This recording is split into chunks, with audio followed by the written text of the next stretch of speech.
आज Doubtnut app download करें। Doubtnut पर अपने सभी गणित, रसायन विज्ञान, भौतिक विज्ञान और जीव विज्ञान के डाउट्स का करो सफाया। बस प्रश्न की फोटो खींचो, एक ही प्रश्न को क्रॉप करो और तुरंत वीडियो सोल्यूशन पाओ। अभी डाउनलोड करें। प्रश्न है 283 वोल्ट शिखर वोल्टता एवं 50 हर्ट्ज आवृत्ति की एक ज्यावक्रीय वोल्टता एक श्रेणीबद्ध एलसीआर परिपथ से जुड़ी है, जिसमें आर बराबर कितना दिया गया है 3 ओम, एल बराबर दिया गया है 25.48 मिली हेनरी एवं सी बराबर दिया गया है 796 माइक्रोफैरड है।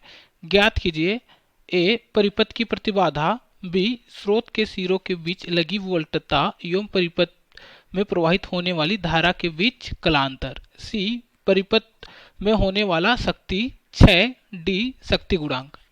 ठीक है, तथा आगे बोला गया है माना कि पूर्व उदाहरण में वर्णित स्रोत की आवृत्ति परिवर्तनशील है। ए स्रोत की किसी आवृत्ति पर अनुनाद होगा। ठीक है, तो हमें क्या पूछा गया, अनुनादी आवृत्ति पूछा गया है। ठीक है, तथा बी है अनुनाद की अवस्था में प्रतिबाधा, धारा एवं शक्ति क्षय की गणना कीजिए। ठीक है, तो हमें प्रश्न में क्या दिया गया है, प्रश्न में दिया गया है एक एलसीआर परिपथ। ठीक है, क्या दिया गया है, एक एलसीआर परिपथ दिया गया है। तो इसके लिए एक एलसीआर परिपथ बना लेते हैं। तो यह आ गया एक एलसीआर परिपथ। ठीक है, जहां आर एक प्रतिरोध है जिसका मान हमें प्रश्न में दिया गया है 3 ओम। ठीक है, तथा एल एक प्रेरकत्व है जिसका मान दिया गया है 25.48 मिली हेनरी। ठीक है, तथा सी संधारित्र है जिसका मान दिया गया है 796 माइक्रोफैरड। ठीक है, तथा इसको एक प्रत्यावर्ती वोल्टेज स्रोत V बराबर 283 साइन ओमेगा टी से जोड़ दिए हैं।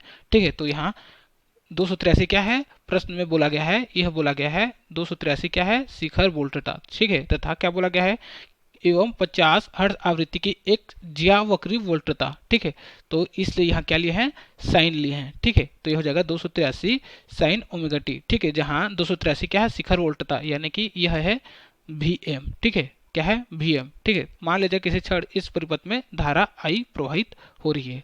ठीक है, तो हमें क्या ज्ञात करना है, हमें पहला ज्ञात करना है परिपथ की प्रतिबाधा। ठीक है, क्या ज्ञात करना है, परिपथ की प्रतिबाधा। तो एलसीआर परिपथ के लिए जो प्रतिबाधा होता है वह होता है जेड बराबर, यह होता है अंडर रूट आर का स्क्वायर प्लस यह हो जाता है एक्सएल माइनस एक्सी पूरे का होल स्क्वायर। ठीक है, कुछ इस प्रकार से। और हम जानते हैं कि एक्सएल होता है, यह होता है प्रेरकीय प्रतिघात, और इसका मान होता है, यह होता है ओमेगा इंटू एल। ठीक है, उसी प्रकार एक्सी होता है, यह होता है धारिता प्रतिघात, इसका मान होता है 1/ओमेगा सी।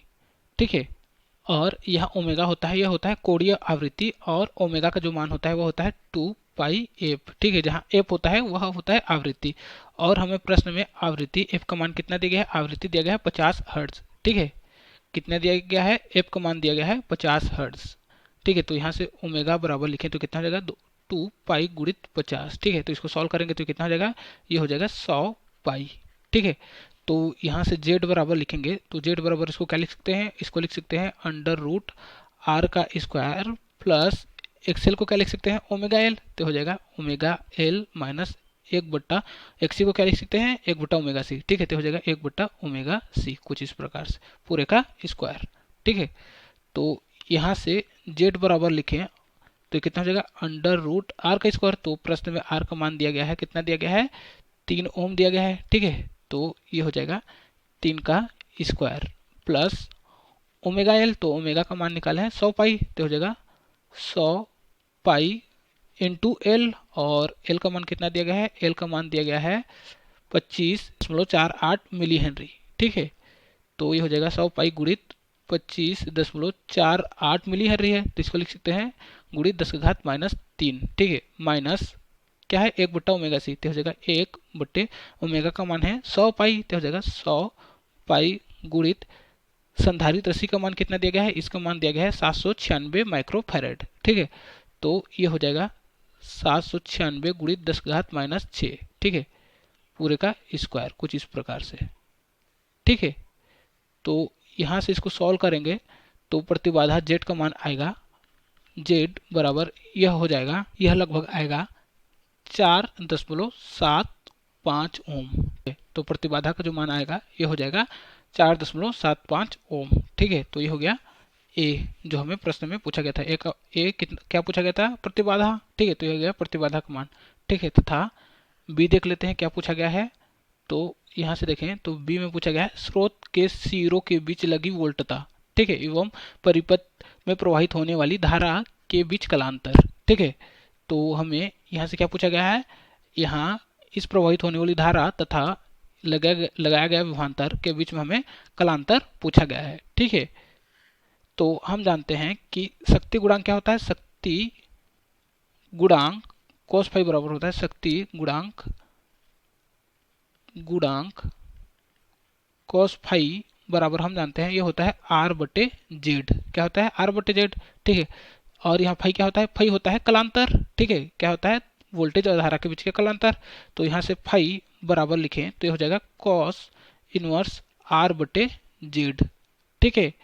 तो यहाँ से फाई बराबर हो जाएगा cos इनवर्स R का मान है 3 ओम दिया गया है, ठीक है। उसी प्रकार जेड का मान कितना निकाले हैं, यहाँ से निकाले हैं 4.75, ठीक है।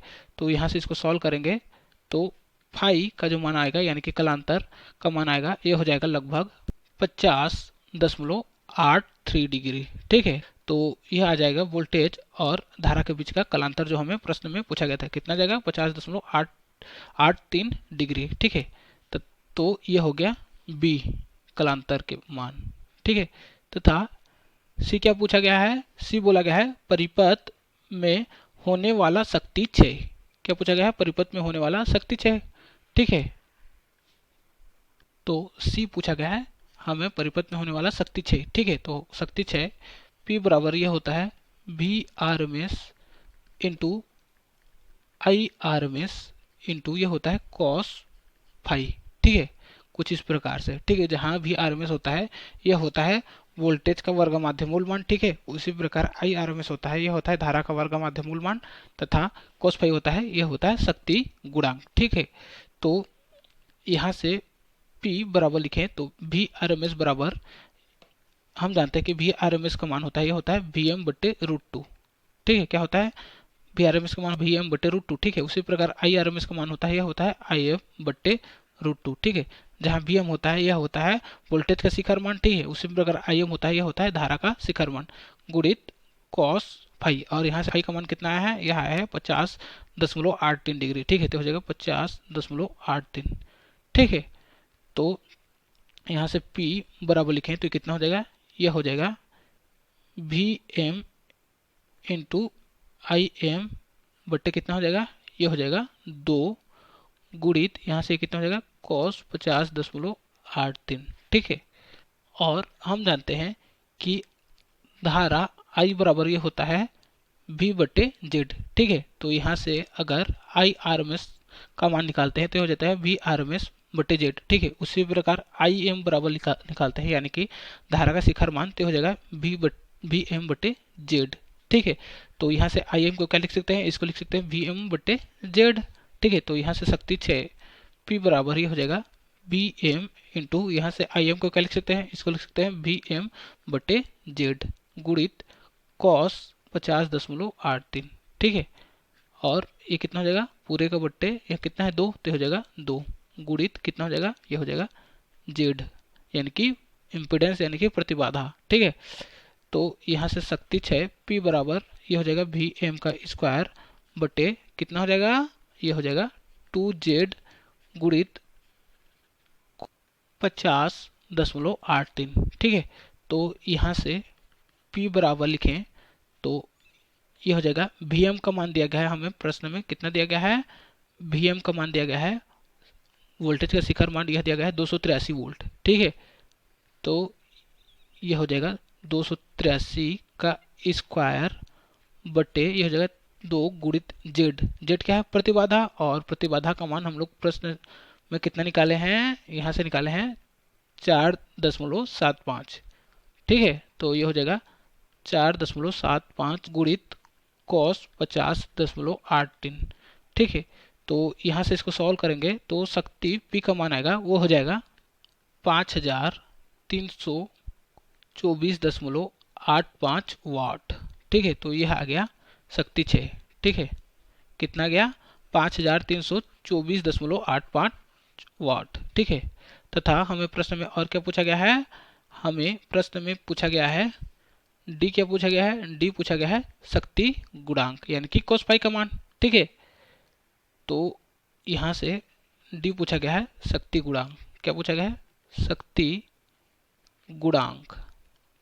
ठीक है, शक्ति गुणांक cos फाई का मान हमें पूछा गया है। ठीक है, तो यहाँ से cos फाइव बराबर यह होता है, शक्ति गुणांक cos फाइव बराबर होता है आर बटे जेड। ठीक है, तो ये हो जाएगा, कितना हो जाएगा?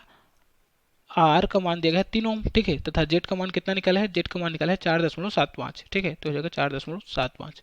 ठीक है, तो यहाँ से इसको सॉल्व करेंगे तो शक्ति गुणांक cos फाइव का मान आएगा, यह हो जाएगा 0.63। ठीक है, तो यह आ गया शक्ति गुणांक का मान। ठीक है, तथा और क्या बोला गया है प्रश्न में? प्रश्न में बोला गया है कि माना कि पूर्व उदाहरण में वर्णित स्रोत की आवृत्ति क्या है? परिवर्तनशील है। ठीक है, तो पहला एक क्या निकालना है?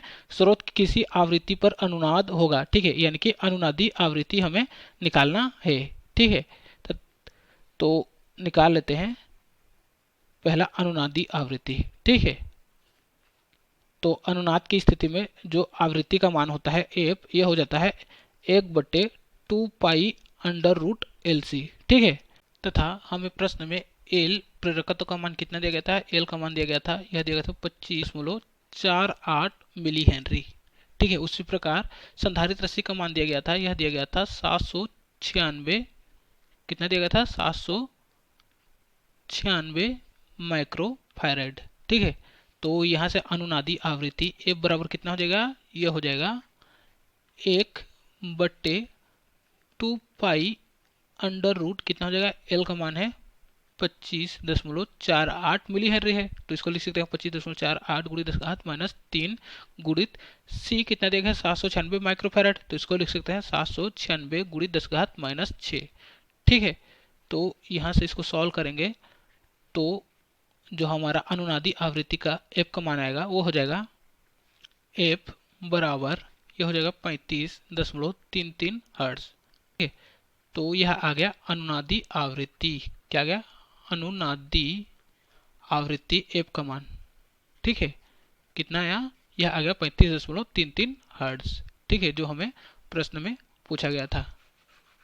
तथा और क्या बोला गया है? हमें प्रश्न में बोला गया है बी, क्या बोला गया है? अनुनाद की अवस्था में प्रतिबाधा। ठीक है, प्रतिबाधा, धारा एवं शक्ति क्षय की गणना कीजिए। ठीक है, तो अनुनाद की स्थिति में हमें प्रतिबाधा जेड का मान पूछा गया है। ठीक है, तो बी बोला गया है पहला प्रतिबाधा। ठीक है, तो प्रतिबाधा जेड बराबर क्या होता है? यह होता है आरएलसी परिपथ के लिए आर का स्क्वायर प्लस यह होता है एक्सएल माइनस एक्ससी पूरे का होल स्क्वायर। ठीक है, तथा अनुनाद की स्थिति में क्या होता है?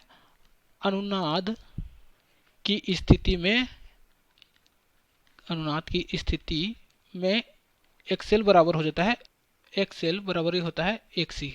ठीक है, तो यहाँ से जेड बराबर कितना हो जाएगा? प्रतिबाधा जेड बराबर अंडर रूट आर का square plus XL minus XC, कितना हो जाएगा? एक्सएल बराबर एक्सी है। ठीक है, तो ये हो जाएगा 0, क्योंकि एक्सएल बराबर क्या है? एक्सी है, तो ये हो जाएगा 0। ठीक है, तो यहाँ से जेड बराबर क्या हो जाएगा? प्रतिबाधा जेड बराबर हो जाएगा आर।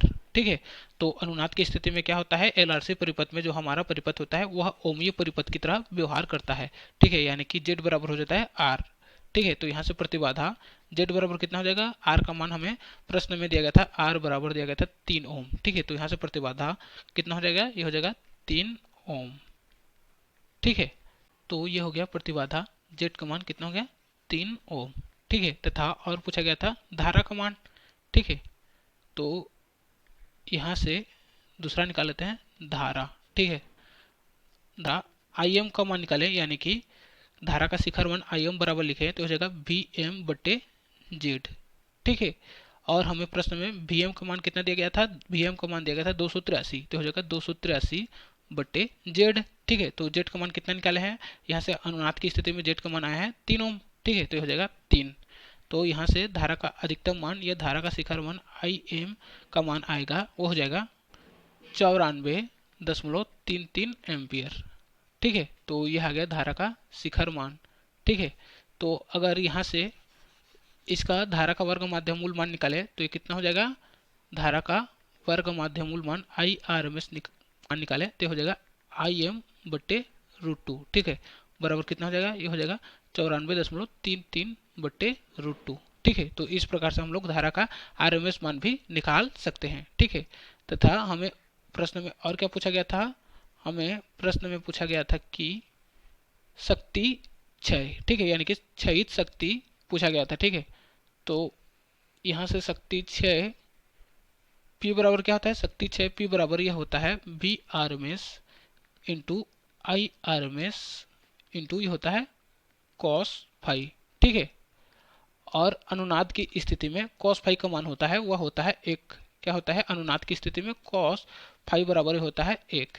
ठीक है, क्योंकि हम जानते हैं कि cos फाई बराबर क्या होता है, cos फाई बराबर ये होता है R/Z। ठीक है, और अनुनाद की स्थिति में यहाँ से Z कितना आया है, Z बराबर आया है R। ठीक है, तो यहाँ से इसको लिखें तो कितना हो जाएगा, ये हो जाएगा R/R। ठीक है, तो यहाँ से कितना हो जाएगा, कट जाएगा, 1 हो जाएगा, तो यहाँ से cos फाई का मान आ जाएगा 1। इसलिए अनुनाद की स्थिति में cos फाई का मान होता है वह होता है 1। ठीक है, तो यहाँ से शक्ति क्षय P बराबर लिखें तो VRMS बराबर होता है, ये होता है VM/√2 गुणित IRMS बराबर होता है, ये होता है IM/√2 गुणित ये हो जाएगा cos फाई का मान कितना हो जाएगा 1। ठीक है, तो हो जाएगा 1। ठीक है, तो यहाँ से P बराबर ये हो जाएगा VM इंटू IM/2। ठीक है, तो यहाँ से इसको सॉल्व करेंगे तो VM का मान कितना है 283 वोल्ट। ठीक है, तो जगह 283 गुणित IM का मान कितना निकाले हैं, IM का मान निकाले हैं, यह निकाले हैं 94.33 एम्पियर। ठीक है, तो ये हो जाएगा 94.33/2। ठीक है, तो यहाँ से इसको सॉल्व करेंगे तो शक्ति क्षय का मान आएगा, यह हो जाएगा 13,583.52 वाट। ठीक है, तो ये हो जाएगा शक्ति क्षय मान जो हमें प्रश्न में पूछा गया था। ठीक है, कितना गया, 13,583.52 वाट। ठीक है, तो हो गया हमारा आंसर। कक्षा 6 से 12वीं से लेकर नीट, IIT, JEE वो एडवांस के लेवल तक 1 करोड़ से ज्यादा छात्रों का भरोसा। आज ही डाउनलोड करें डाउटनेट ऐप या व्हाट्सएप करें अपने सारे डाउट्स 8400 400 400 पर।